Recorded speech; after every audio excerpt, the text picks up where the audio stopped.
are going to make a store cupboard fish cake and some herby wedges and serve it with a little bit of mayonnaise. Going to flavour the mayonnaise up, but if you want to keep it plain, you can keep it plain. Again, I'm going to run through the ingredients needed and the equipment needed as well, and then we'll run through the directions and I'll show you how to cook it. Okay, hope you enjoy this lesson and look forward to seeing your final results.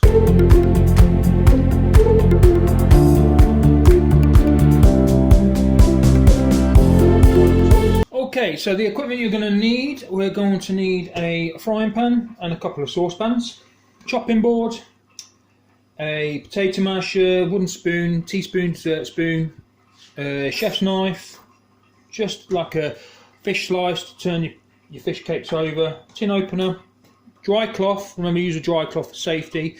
Wet ones will conduct the heat and you could end up burning yourself, so use a dry clean one. A potato peeler, and then a couple of bowls, one for your trimmings, one for doing your mixing, and we need a dish, an oven proof dish for your wedges.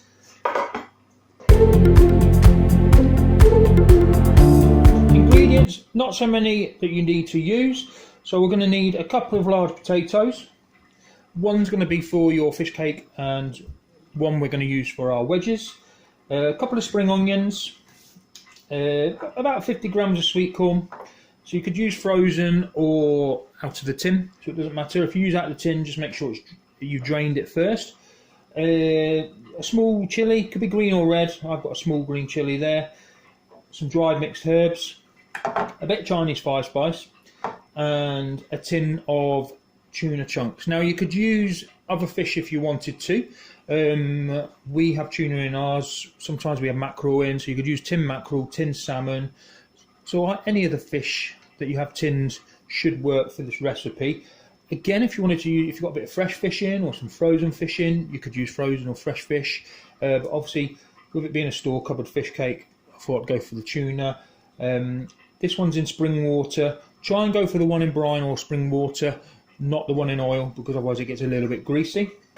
We're going to have a little bit of mayonnaise just to go with it. Now I'm going to flavour my mayonnaise, but I'll go through that with you later. Some salt and pepper, a bit of oil just to fry the fish cakes off in, and some plain flour as well, because that's going to help stop it from sticking to the pan and help just bind some of the ingredients together. So we don't need a lot of plain flour, about 50 grams again, and that's the ingredients.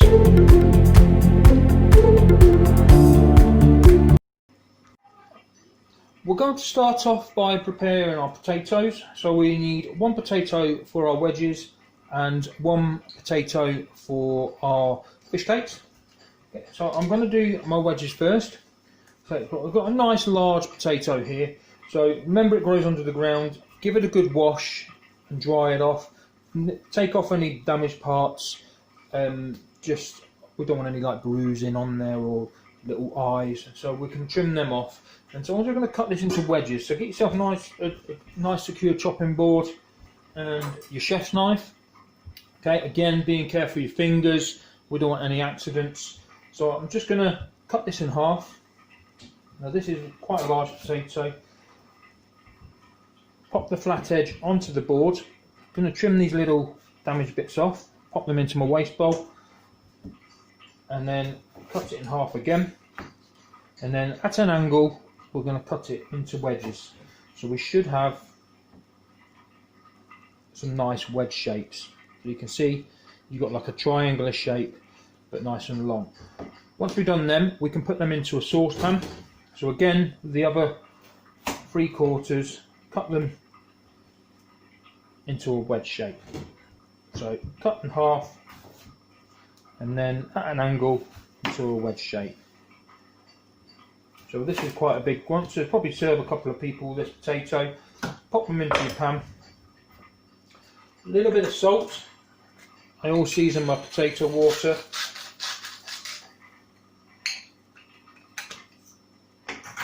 And then we're going to fill this up with water, just so it's over the level of the potatoes. Cold water, and then we're going to pop them on the stove to come to the boil. Okay, so I've got them on the stove in cold water with a little bit of salt in, and we're going to bring them up to the boil. Once they start boiling, we're going to take them off the heat and just leave them for a minute or so, and then we're going to drain them off. But we'll come back to that afterwards.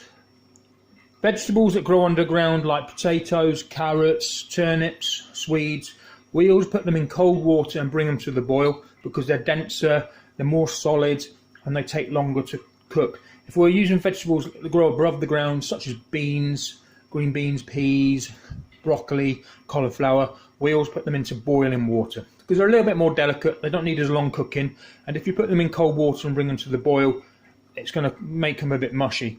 But with vegetables that grow below the ground, it's helping the outside cook a little bit slower before the inside's cooked. So now we're going to prepare the second potato. So again, just give it a quick wash just to get any dirt off it, and we're going to peel this one. So with your potato peeler, just into your waste bowl. Remember, try and keep organised, keeps the area nice and clean, good for food hygiene. And just peel your potato.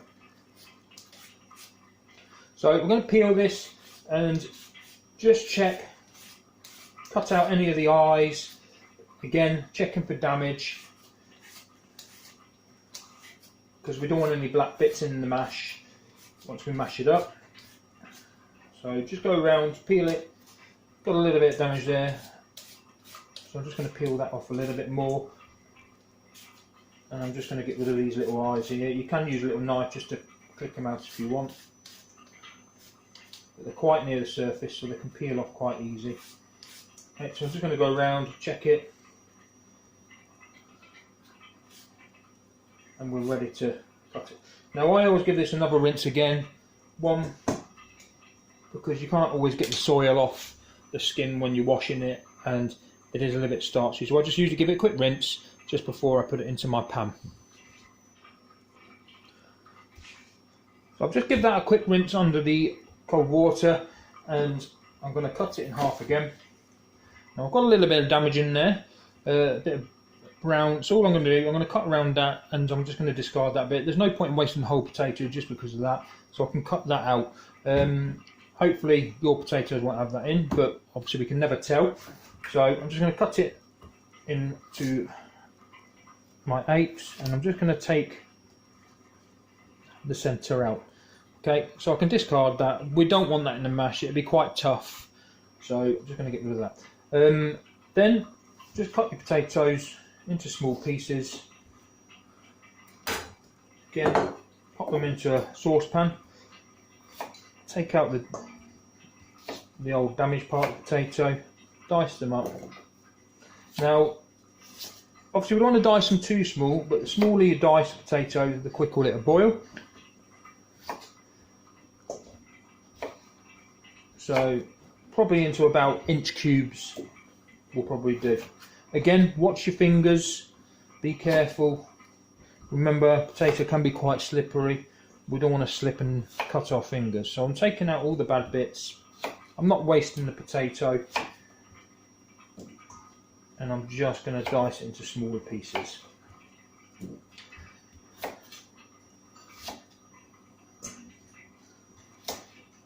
Once this is done, again, I'm going to put some salt into my pan.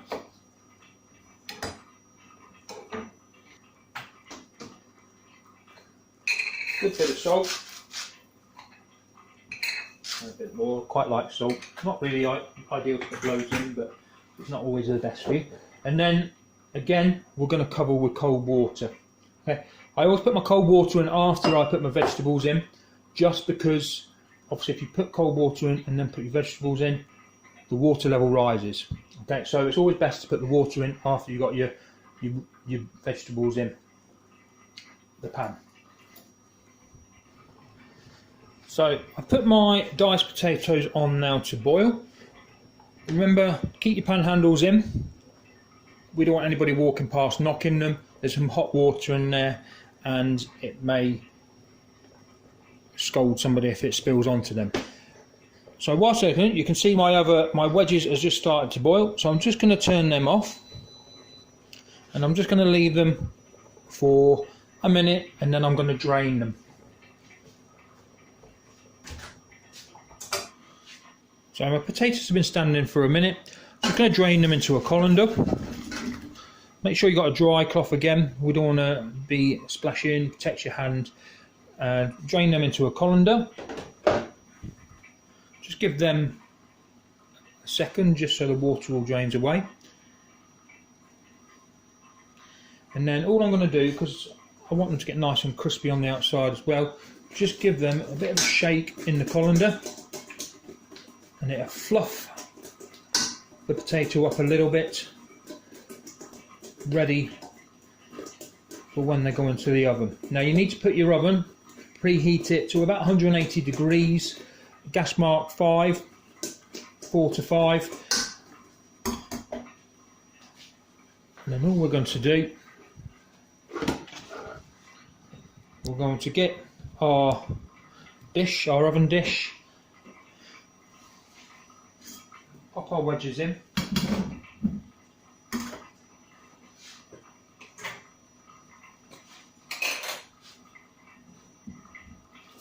Good. Bit of salt.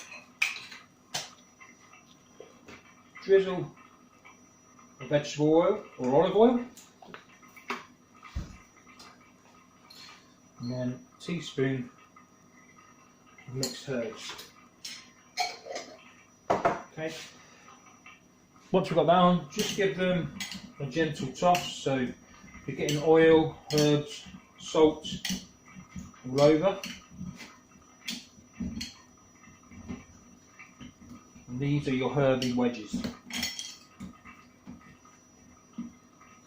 Now we're going to put these into the preheated oven, and they're going to take about 30 minutes to cook.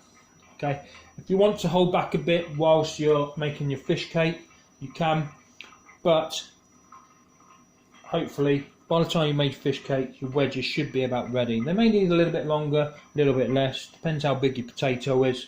So you just have to judge a little bit when you pop them in the oven, and just check them every now and again. So I will check them after about 30 minutes and just see if they need a little bit longer.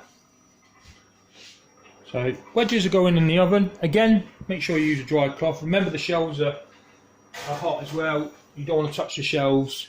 So use a dry cloth just to protect yourself. And I'm going to leave them in there for about 30 minutes to 40. So while our diced potatoes are boiling, we want to wait for them to get soft.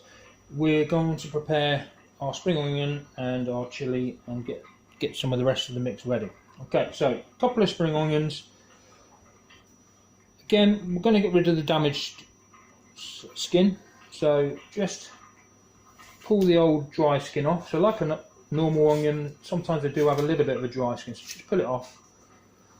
We're gonna keep some of the green, but again, some of the leaf there is discolouring, so I am gonna chop that off. Pop that into the waste bowl. Nick the root off.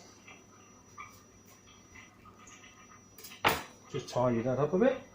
Okay, so we're just going to cut this into rounds. So just using the heel of your knife, keeping your fingers nice and straight, just nice thin slices.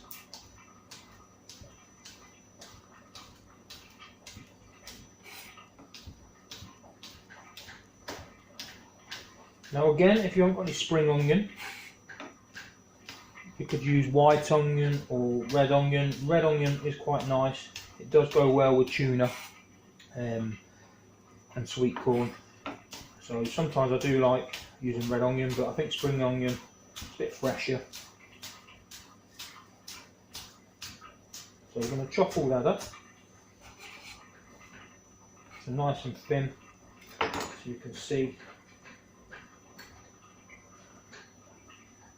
it's quite finely sliced.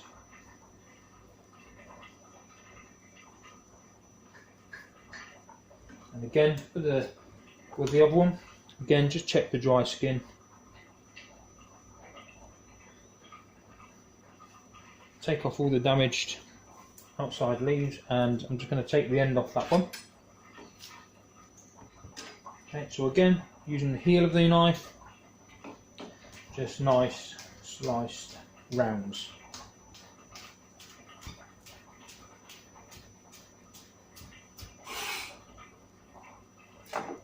They can go into a bowl.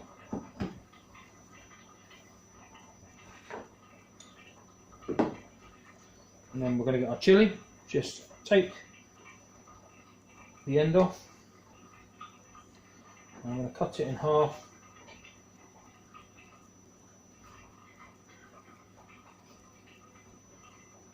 And then to fine strips. And again, just using the heel of your knife, just finely dice. Now once you've cut the chilli, I recommend you wash your hands in cold water, because if you don't and then you touch your face or any other area, any skin, it will irritate, and especially if you like rub your eyes, it will burn your eyes. So wash your hands in cold water, cold soapy water. Don't do it in hot water, because if you wash it in hot water it will open your pores and your skin, and the juices of the chili will get inside and absorb that, and again when you touch your face it will irritate your skin. So always cold water. Pop them in with your spring onions and then wash your hands. Okay, so we've got our spring onions and we've got our chili in there. We're going to add our sweet corn and half a teaspoon Chinese 5-spice. Now let's just give it a bit of an orientally sort of taste, some nice aromas as well. We are going to open our tin of tuna. So grab your tin opener.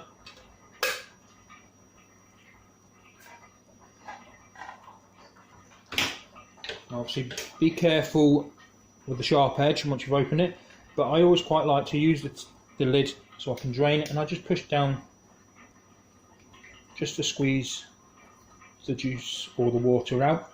Now you don't want too much water in, you want to try and get as much as you can, because if you don't it'll make the mixture wet and it will be a little bit soft when you want to come to cook it. Okay, so just give it a good squeeze, and then I'll just use a teaspoon or a knife just to lift the lid, and your tuna should be nice and dry. So again, tuna can go in with your mixture.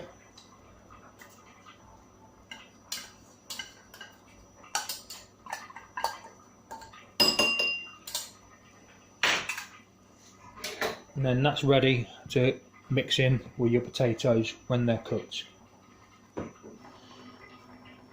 So I'm going to check my diced potatoes now to see if they're cooked. Just get a small office knife, paring knife, and just prod them. Now they could do with a little bit longer. They are coming out quite easily, but I can just still feel they're a little bit hard. So I'm just going to leave them probably for another 5 minutes, and then I'll drain them. My potatoes are now cooked, nice and soft, so I'm going to drain them in my colander. Don't forget your dry cloth again.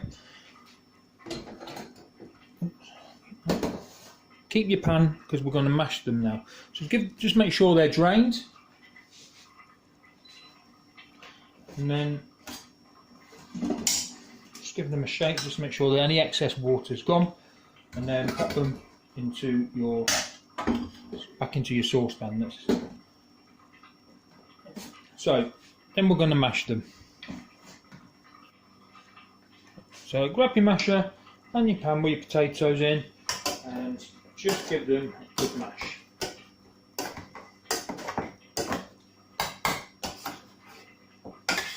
Just a quick mash, just so they're all crushed up, ready. Now we're going to leave that to cool. We don't want to put it in with the mix until it's cooled down a little bit, because it's going to be quite hot to handle. So we're just going to let it cool before we mix it in, so it's easier to handle and we're not going to burn our hands. So my potatoes cooled down now, and all I've done is pop it in the bowl, and then I'm going to give it a good mix with my tuna and onion and sweet corn. So just mix it through. It's not completely cold, but it's just cooled down, so it's a little bit easier to handle. So I'm just going to give that a good mix. So you've got a nice even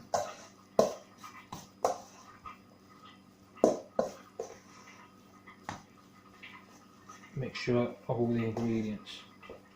Now, a little bit of salt and pepper.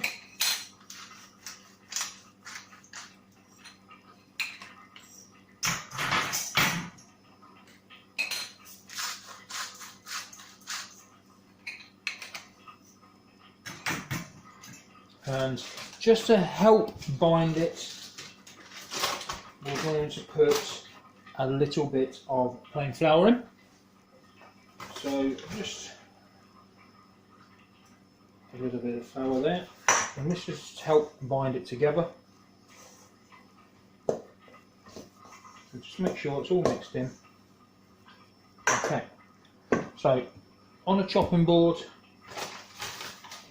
just a light dusting of flour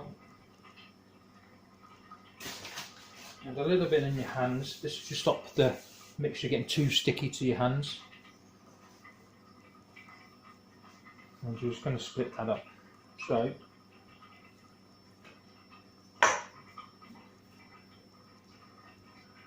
just going to shape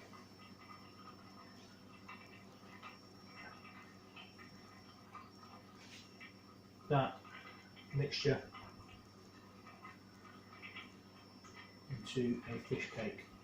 Now you can make these whatever size you like. If you like them a little bit smaller, you can make them little bite size. You can have lots of little ones, but this one I'm going to make them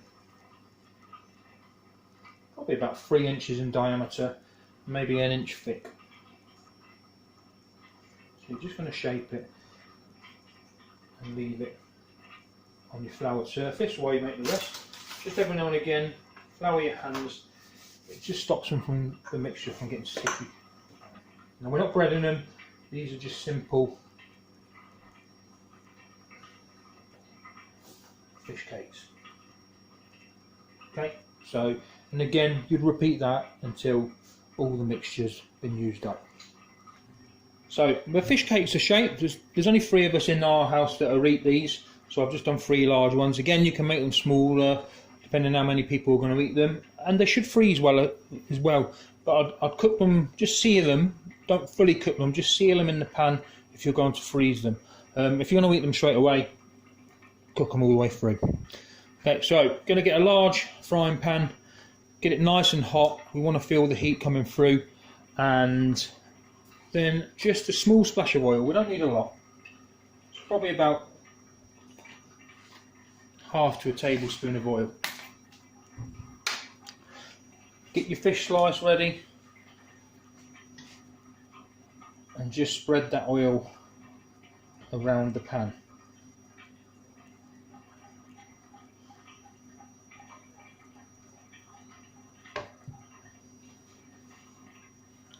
So these are probably going to take about 10 minutes to cook in the pan. We're going to seal them, get some colour, flip them over, get colour on the other side, and we're going to keep flipping them until they're nice and hot in the middle.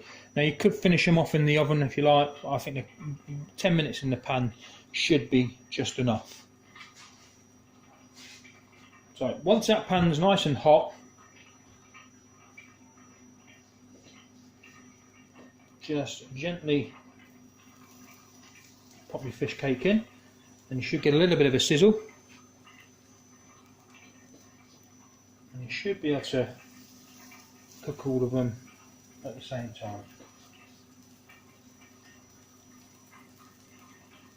Okay, so we're just going to leave those for maybe a couple of minutes just to see how they're browning underneath. Remember to keep an eye on the temperature of your pan. We don't want it to get too hot so they burn. Just adjust the temperature as and when you need it. Once you've got them sealed, you probably turn it down a little bit just to cook them a little bit more gently on both sides. Okay, so we're going to leave those for a couple of minutes. Okay, so the fish cakes now, you can see, are coloured on one side. I've just turned it down because it is getting a little bit hot and I don't want to over colour them. So I've just flipped them over using the fish slice, and we're just going to again give them a minute or so on this side, and then we're going to continue flipping them. Okay, so with these, whilst my fish cakes are cooking, we're going to make a mayonnaise. So you could just use a plain mayonnaise if you wanted, if that's what you like. You could add a little bit of chili sauce to it, make it like a chili mayonnaise. I'm going to do a lemon and black pepper. I think it goes well with fish. So just going to do a good spoonful, about 50 grams ish of mayonnaise. A lemon, just going to zest it. So using a fine grater, we're going to put a little bit of lemon zest in there. Really, rather than just adding juice, the zest really adds a good bit of flavour.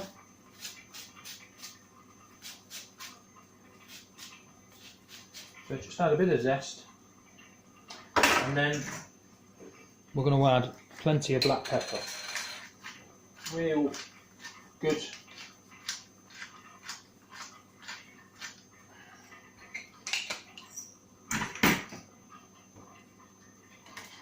Give it a good stir, and you should get a nice aroma from the lemon. And we'll serve this. Just pop it in the fridge until your fish cakes are ready, and we'll serve this with the fish cakes. So again, you could use lots of different. You could add a bit of tomato ketchup to your mayonnaise, so you could have like a Mary Rose sort of sauce with some cayenne. Again, sweet chilli. You could add some spices to it if you like, but I quite like simple lemon black pepper. Okay, so again, I've flipped them. We're just going to keep flipping these so they've got a nice golden colour on, and we're going to keep flipping these until they're nice and hot in the middle. So we'll just continue this now for about 10 minutes. Okay, check your wedges, they should almost be ready. If they need a little bit longer, pop them in for a little bit longer. Again, like I say, if you wanted to finish these off in the oven just to make sure they get hot in the middle, you can do, but they should be fine in the pan as long as you keep flipping them, and they will cook all the way through. So fish cakes have been ready now. They've been cooking for 10 to 12 minutes. I've just done a little bit of dressed salad. I'm going to pop our fish cake on with the salad. Again, you could have some vegetables, a couple of your wedges. So it should be nice and crisp on the outside and soft on the inner. And then just a bit of your lemon pepper mayonnaise.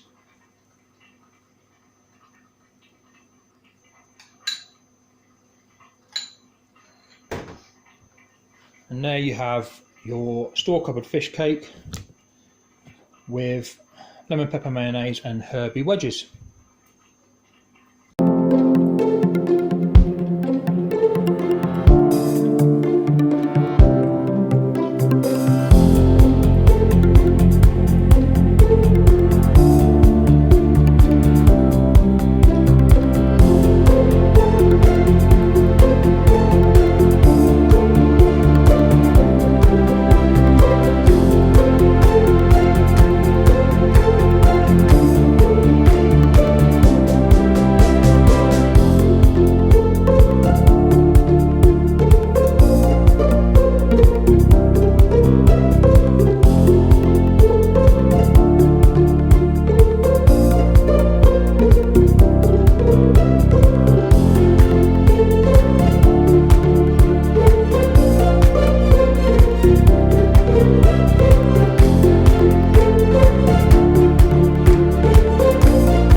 Hope you enjoyed today's dish and enjoy eating it. So again, please take a picture of it, send it me back, try and give you a bit of feedback. If you're stuck with anything, give me a message, an email, and I'll try and help you out as much as I can. and I'll see you on the next lesson. Take care, stay safe.